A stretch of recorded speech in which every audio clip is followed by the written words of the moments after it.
The year was 1973. The Saints were 6 years old, and organized rugby in New Orleans was born. 35 years later, the New Orleans Rugby Club is going strong. More than 50 members, including lawyers and chiropractors, construction workers and bartenders, fathers and sons. Here we go. Throw. Just as the Mannings are the first family of New Orleans football, the first family of New Orleans rugby might start with Tim Falcon. I started playing at LSU after trying to football at LSU in 1977, so I was kind of like came into New Orleans in 1985, so I'm probably second generation New Orleans Rugby Club. Last one. On the sideline back then, rooting for his father, was Jarrett Falcon. You can see the excitement because he grew up playing football.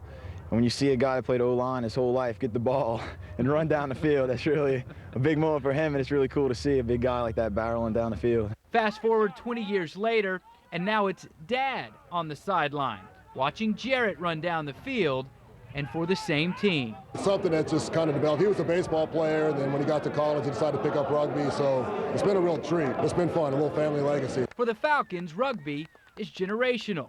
Jarrett's younger brother plays on the U.S. under-17 national rugby team. Jarrett played for LSU's club team. In fact, more and more members of the New Orleans Rugby Club have already played the sport at some level, making this pastime more like a competitive hobby. On this night, practice lasted more than 2 hours. After all, the bar has been set pretty high. Last season, New Orleans won the Deep South Division and competed in the national playoffs for the first time ever. This season, they want more. It's got to be 80 minutes of hell for them, coming from us. But in the tradition of the ancient sport, as hard as they practice, they let loose just as much, perhaps too much sometimes. When we were young, when a bunch of us came back from college, we still had a little rambunctiousness in us, so most of the bars in towns where we'd go and have our parties to let us host them, we ended up racking them pretty much, and so they got tired of us coming to the bars, and then very few would let us come in, so we figured we got to go buy our own bar. So if we have our own bar, then they can't kick us out. And thus was born the Rugby Pub.